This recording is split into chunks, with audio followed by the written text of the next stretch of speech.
Howdy, it's me, Elay, pronounced like LA, like the city. I'm not from there, but I'm brazen, and I'm back with you with second grade. Here we go. First aid in the second grade. Ow! First aid in the second grade. First aid in the second grade. You can buy a zoo with all the Dr. Pussy paid. Second grade. So that meant I went to another school. I wasn't all that bummed out about going to another school too much because it's not like I had friends anyway, so I felt like I wasn't going to have anything to miss. But boy, in a nutshell, what I missed was how things used to be before we did move out of that hood into the suburbs. That's another story. So this is my second grade year at yet another school. This will be school number 3. I'm not sure if I went to another school beforehand or not. Couldn't tell you.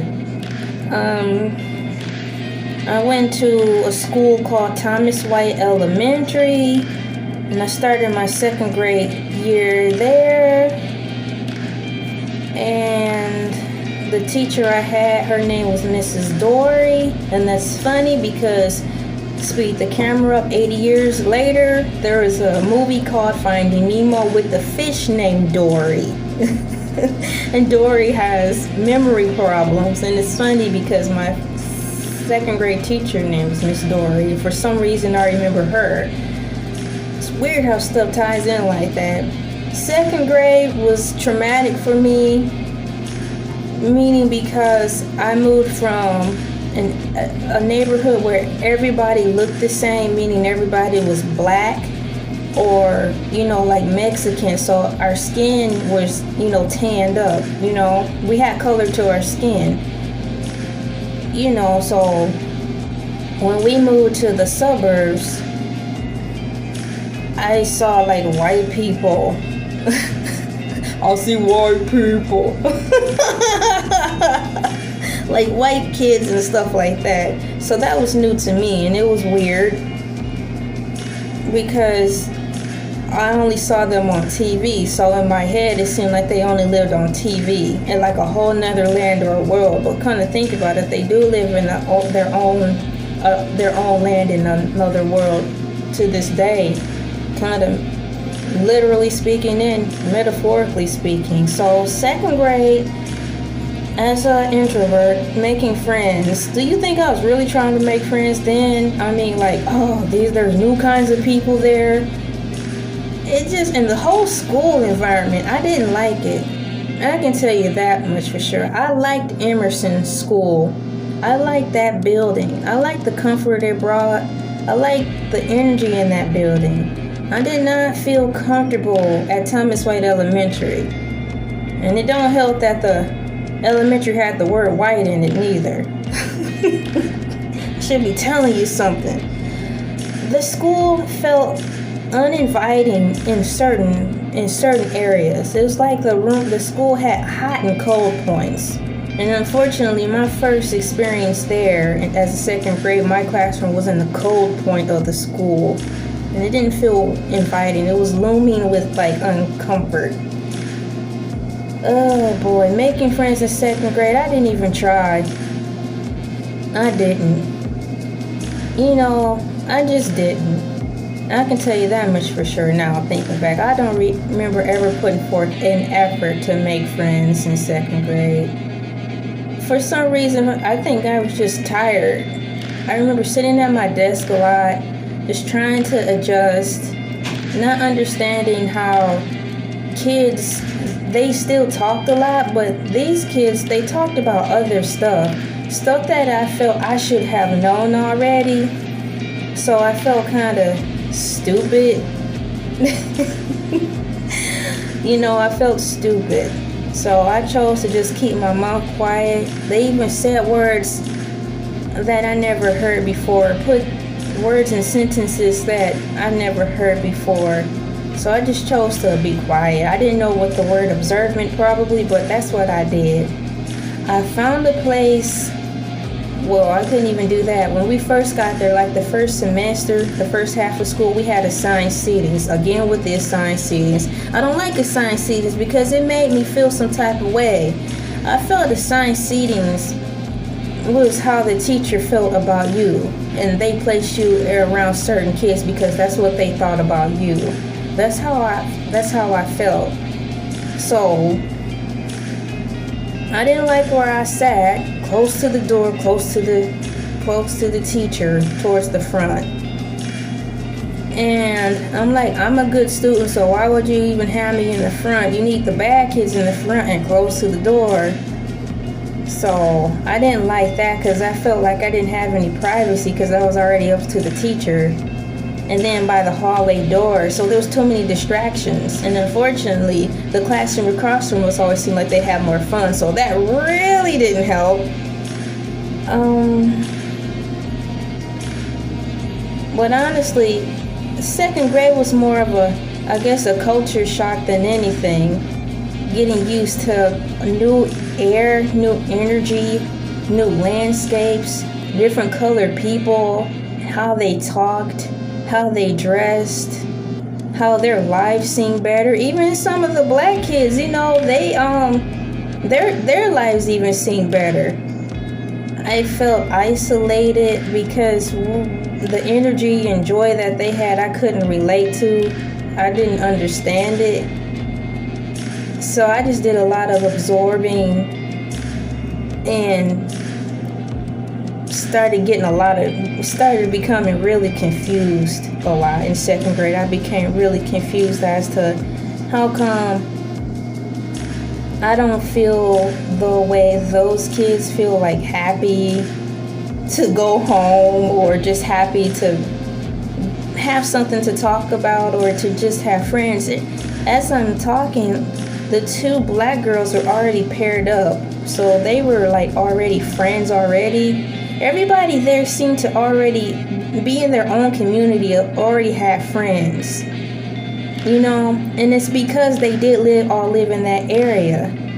So I was totally new, even though I wasn't the new kid at this school per se. We all started the same day, the second grade together. I was new to the whole area, new to the whole group of kids who already went to the same school for how many years? Probably pre-K till second. They already had a family or a bond already made.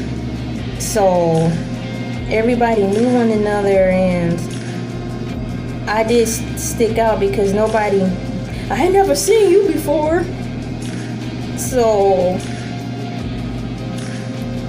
that didn't help. And on top of that, I really didn't want to talk about my family because there wasn't anything much to talk about because we didn't do anything. I realized that quick. Our family didn't do anything. So there wasn't anything to talk about. So that added to me really turning inward and being quiet because their lives paralleled to me tremendously from ours. And that hurt. And it's like, why would I talk to these kids and anything they talk about, I won't have anything to relate to, or it'll just be too depressing, or it will actually make me look bad because we don't have those things, or we don't go places, or some of the things I kind of was brought up doing that I thought everybody else did as far as being poor. They would look at me funny as if I'm one of the trailer trash kids. I learned what trailer trash was in second grade. I'm like, oh my gosh, basically we're black trailer trash based on how we did things on the normal and based on what we didn't have and what we had to do to get by. I thought that was normal life, but coming to second grade, I really learned quick that our family was poor. And we just moved into a rich neighborhood, which was stupid to me because our house looked good on the outside, but our way of living was piss poor. So I really wanted to just shut my mouth. I could just feel that now. It's like in my stomach. I'm just gonna shut up. It was a sorrowful feeling. I wouldn't say humility because I never thought I was better than anybody. It was the opposite of humility. It was just lowly. It was just sad. So I didn't really make any friends there, but I remember a lot of the kids kind of being friendly or introducing themselves to me, and I did talk to them. That's when I learned that white people, their voices sound different from black people. I didn't even know there was a such thing. I thought everybody sounded the same, being that I grew up around all black people. You know how most black people talk? They have a heavier voice, you know. And the girls I knew, their voices didn't sound light and friendly. They just sounded like regular voices like this, you know, but this their nice voice, you know, like, girl, how you doing? You know, that's what all I was used to. But when I got there, the white kids, their voices were nice. And so that I was like, how come we don't sound like that? You know, how come we sound so? I just didn't know. It just was crazy. So I really didn't want to talk around them. Or I would make sure I made my voice sound happier, or I made sure I spoke better. You know, I became more aware of how terrible I sounded when I spoke, because I was around people now who actually spoke how English was supposed to be depicted. I had no idea that I grew up around a whole bunch of people who didn't talk proper English. So that made me feel stupid, because I'm like, I've been sounding like this all this time. You know, it just hurt, because it's like, oh my gosh, I got a lot to learn. And it just really made me voiceless out of fear of being humiliated, and letting them know that we were poor, letting them know how stupid I sounded when I talked, you know, and letting them know that I was a different race, something different from them. You know, it just seemed like everything, from that point of being alive in the world for those few years, it just, going to second grade at that school just made me feel like being black and poor was not good. And all this stuff I couldn't tell my parents because they were overly religious, and I learned early that I shouldn't talk to them too much, because it just made things worse, because they twisted it in a way that everything was my fault, or there was something spiritually wrong with me for looking at the world like that, when all I wanted was answers so I could just, you know, be better. So second grade, I don't recall having friends. It just took me a long time to just acclimate to my, I don't even like using that word. I heard some white guy using that all the time, and it still sounds stupid. Just to blend in with my environment. That's what my whole second grade year felt like. I wasn't concerned with making friends. I was more concerned with trying to absorb all these newnesses outside of having to learn, you know, the math and English and science and stuff. I felt overwhelmed and hopeless. You know, that's crazy. That's a lot for a second grader.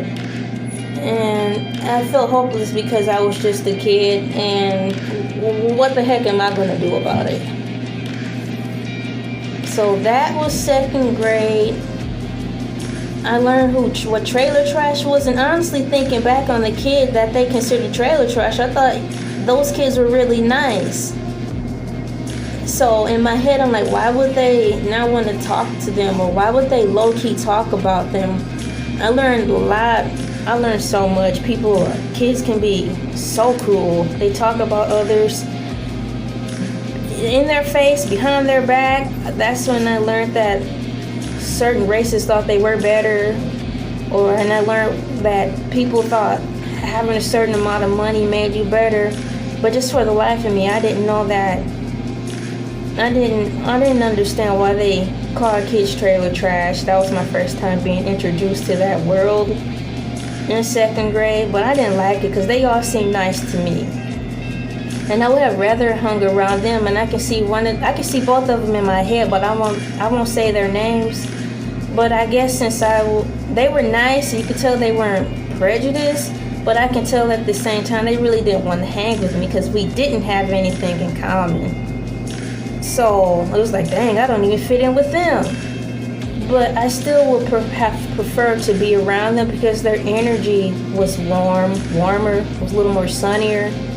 I didn't feel sad around them. I didn't feel like I had to try so hard to speak clearly, because they sure didn't use proper English and they were comfortable in it.